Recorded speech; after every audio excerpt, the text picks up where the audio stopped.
Outside the office, the university campus bustled with ordinary routines, unaware that a quiet act of principle had just unfolded upstairs. Inside, the signed papers lay on the desk, formalizing the transfer of insulin's patent to a public institution. The researchers' decision reflected a belief that scientific discovery belonged to humanity. Their signatures carried the weight of hospital wards filled with emaciated children and anxious families who now had a chance to reclaim lives once thought already lost. Within months, pharmaceutical manufacturers began licensing the process from the university, scaling up production far beyond the original lab's capacity. Glass vials of insulin traveled in refrigerated containers to clinics and pharmacies across North America and Europe. Doctors who had watched patients fade from starvation diets now carefully measured doses and recorded weight gain. Photographs captured formerly skeletal children standing upright, cheeks filled out, as families adjusted to a new routine of injections instead of anticipatory grief. As methods improved, chemists refined extraction and purification, while companies invested in specialized factories and distribution networks. Annual sales reports charted insulin's expanding market, tallying revenues in figures that dwarfed the $1 checks filed in Toronto. Executives discussed production costs, patents on manufacturing techniques, and competitive positioning. Meanwhile, patients carried vials in satchels and handbags, lined up for refills at crowded dispensaries, and learned that survival now depended on a liquid that had been intended to remain within everyone's reach. In crowded medical wards, the air had carried the mixed smells of antiseptic and hunger. Beds held children and young adults whose faces already seemed half absent, eyes too large above hollowed cheeks. Nurses had moved quietly between them, measuring urine sugar with rudimentary tests, recording figures that climbed despite every restriction. Parents sat at bedsides with lunch pails still unopened, knowing that even the smell of bread or fruit could provoke pleading that the strict diet forbade. Physicians had followed Frederick Allen's starvation method with grim discipline, reducing some patients to 400 calories a day. Watery broth, a few vegetables, a carefully weighed scrap of protein. Ribs became visible, hip bones sharp against thin mattresses, but the charts sometimes showed a brief stabilization. Families accepted the regimen because it gave weeks or months instead of days, though it meant watching loved ones grow too weak to stand. In private notes, doctors admitted the treatment merely postponed an inevitable coma. Behind these ward doors, the intellectual puzzle remained cruelly clear. Since Oskar Minkowski and Joseph von Mehring had removed pancreases from dogs and seen them drink and urinate excessively, physicians had recognized a missing pancreatic function. Paul Langerhans's islets, seen decades earlier under a microscope, had taken on new significance as a possible source of that lost control. Researchers leafed through laboratory notebooks and pathology reports, convinced that somewhere inside those scattered clusters lay an internal secretion that might tame sugar in the blood. Outside the dimly lit office, snow clouds pressed low over London, Ontario, as Frederick Banting paced between an empty waiting room and a cluttered desk. Bills lay stacked beneath a brass paperweight, reminders of patients who never came. His practice brought in little, so he divided his days between minor surgical work and part-time teaching, reciting anatomy to restless students while worrying about overdue rent and the cost of coal for the winter. On the night of October 31st, 1920, sleep eluded him. Oil from a single lamp shimmered across the pages of a medical journal he had borrowed. He turned to an article by Moses Barron describing strange cases of blocked pancreatic ducts in dogs and the onset of severe diabetes that followed. The observations detailed damaged pancreas tissue, persistent islet cells, and the puzzling link between these tiny structures and the body's vanished ability to handle sugar. The room fell silent except for the ticking of a small clock as Banting read and reread the paragraphs. Near dawn, he pulled a notebook close and wrote in hurried script, "Diabetes, ligate pancreatic ducts of dogs, keep dogs alive till acini degenerate leaving islets, try to isolate the internal secretion of these." He stared at the words, convinced that if the digestive tissue could be destroyed while sparing the islets, something hidden within them might finally be brought out and tested. The laboratory quieted after the struggle with Dog 92. Its laboured breathing had eased, and the sour smell of ketones in its cage faded. Glass syringes, stained notes, and blood-filled capillary tubes lay scattered across the bench. Banting and Best moved between the crude centrifuge and the cage, checking the dog's blood glucose with each new sample. The readings, once dangerously high, now fell steadily. Muscles that had hung limp twitched, then supported the animal as it tried to stand. They repeated the injections carefully, wary of earlier failures and toxic extracts. The solution they called isletin had been prepared from atrophied pancreas tissue, scraped, ground, and filtered through improvised equipment. This time, the dog did not collapse or convulse. Its appetite returned, its tongue no longer cracked from dehydration, and the constant urination slowed. Each change matched the falling blood sugar measurements that Banting and Best recorded in hurried, smudged handwriting beside the dog's tag, number 92. Word of the result moved through the department before any formal report existed. Macleod examined the dog himself, compared the figures, and questioned their methods in detail. The numbers, the animal's behaviour, and the repeated tests all pointed in the same direction. An internal secretion from the pancreas could control diabetes in a living organism. In the cramped room, the smell of antiseptic and dog hair mixed with a quieter realization that this crude extract represented a potential treatment, not just an experimental curiosity. Glassware clinked and steam curled from water baths as the raw pancreatic extracts continued to trigger fevers and painful abscesses in test animals. Macleod, returned from Europe and now firmly in charge, assigned tasks with clipped precision, turning the small laboratory into a disciplined production line. Banting bristled at each directive, pacing between benches, fiercely protective of the original idea. Best kept charts and records, measuring blood sugars while Collip hovered over flasks, recalculating solvent volumes late into the night. Collip shifted to alcohol-based extraction, cooling mixtures to separate fragile active fractions from useless debris. He spun centrifuge tubes, discarded cloudy layers, and carefully evaporated the solvent, each step logged with the meticulousness of a chemist who understood that a trace impurity could poison a child. When another batch in dogs lowered blood sugar without causing violent reactions, a new pattern emerged in his notebook. The fever spikes faded, the animals recovered, and their urine cleared of sugar. Winter settled over Toronto as the supply of dog pancreases proved too limited for the growing experiments. Butchers' hooks in nearby slaughterhouses carried a more abundant source: beef and pork pancreases, packed in barrels of ice and rushed to the laboratory. The team tested organ after organ, finding that despite species differences, the mysterious anti-diabetic substance survived. On bench tops dusted with frost from open windows, they refined protocols that could be scaled far beyond a single room, edging closer to a safe dose for a human being.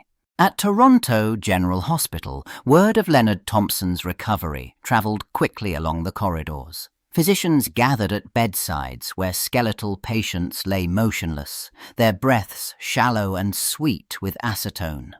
Consent was obtained in hurried conferences with families who had already resigned themselves to loss. Syringes carried the new extract from iceboxes to wasted arms and thighs. Within days, charts filled with falling blood sugar readings, fading ketones, and small, incredulous notes about returning appetite and strength. In the diabetic wards, bodies that had seemed already claimed by death slowly filled out against white sheets. Faces lost their hollow, sunken look as cheeks rounded and eyes brightened. Nurses recorded weight gains measured in single pounds that felt momentous. Some patients rose from bed for the first time in weeks, shuffling along the corridors under careful supervision. Photographs taken before and after treatment showed stark contrasts. Stick-like limbs turning sturdier, slack postures becoming upright and intentional. Behind the clinical successes, demand grew with an urgency that strained every flask and pipette in the laboratory. Letters and telegrams arrived from physicians across Canada and the United States, describing children on starvation diets and adults slipping into diabetic coma.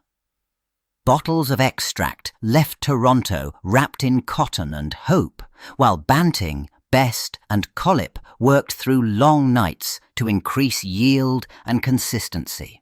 The hospital halls carried a new tension, balanced between scientific triumph and the fear of not making enough. In Toronto, laboratory vials no longer sufficed.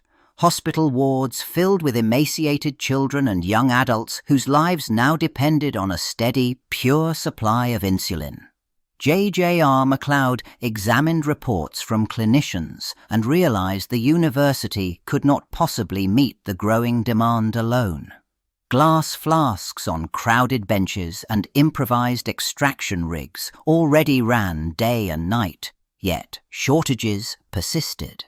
To move beyond experimental batches, the work required industrial precision, capital, and distribution networks.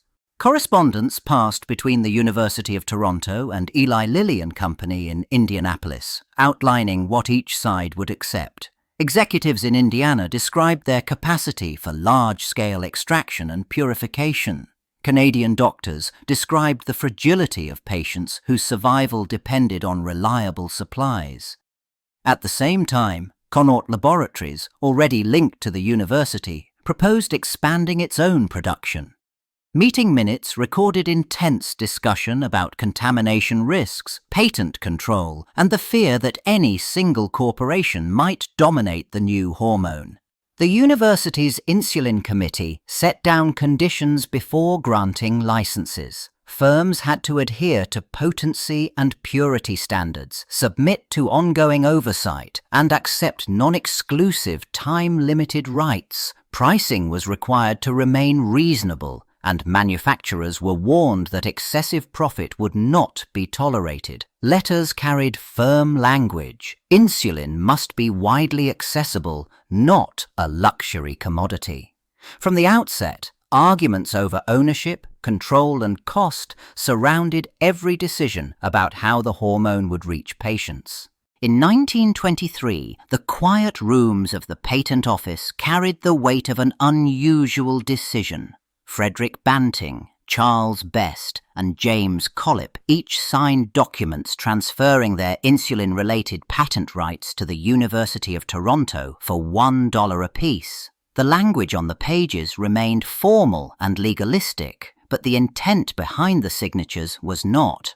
These men walked in knowing they were forfeiting a potential fortune to secure something less tangible, but to them more important. Behind closed doors, university board members studied the new patents and the scientists' stated wishes. The inventors had made it clear that no single company, physician, or investor should ever control this new treatment. Banting's remark that insulin belonged to the world echoed in correspondence and minutes. The nominal $1 sum stood as a public statement. The discovery existed to pull children and adults back from diabetic coma, not to enrich its discoverers or any patron. The university now owned the patents and shaped a careful strategy. Rather than hoard the rights, officials used them to set quality standards and grant licenses to multiple manufacturers, insisting on purity and consistency. Royalty terms remained modest, intended to sustain research and facilities, not to drain patients' pockets. Contrary to later legends, insulin had been patented, but its originators had turned their backs on personal profit, using the patent as a shield against monopoly. In Indianapolis, engineers and chemists at Eli Lilly worked beside rows of steel vats, drawing insulin from slaughterhouse pancreases shipped in packed ice. The company refined Collip's methods from Toronto, filtering, precipitating, and crystallizing the hormone until batches reached stable potency. Across the Atlantic, pharmacists in Copenhagen repeated similar steps as Nordisk and later Novo transformed small laboratory extractions into industrial processes. Glass vials, paper labels, and wooden crates carried this fragile hormone into hospitals and pharmacies far from its Canadian origin. As production grew, chemists focused on controlling how long insulin acted in the body. In the 1930s, researchers experimented with zinc and various proteins, noticing that some mixtures slowed absorption from the injection site. By the 1940s, work at Nordisk produced neutral protamine hagedorn, or NPH insulin, which extended action through protamine-bound crystals. Other teams developed lente and ultralente preparations, each defined by crystal size and solubility. These formulations offered more predictable glucose control, yet each new variant arrived wrapped in fresh patents and trademarks. By the late 1970s, molecular biologists at Genentech inserted the human insulin gene into bacteria, using recombinant DNA to direct microbes to assemble precise human insulin chains. Collaboration with Eli Lilly turned fermentation tanks into biological factories, and in 1982 regulators approved the first recombinant human insulin, marketed as Homulin. Crystalline pig and cow extracts gradually gave way to bioengineered products. With every refinement in purity, onset, and duration, legal protections multiplied, extending exclusive rights over a medicine once purchased for a single symbolic dollar. The bare wooden benches of Banting's Toronto lab once stood as a promise that insulin would belong to everyone.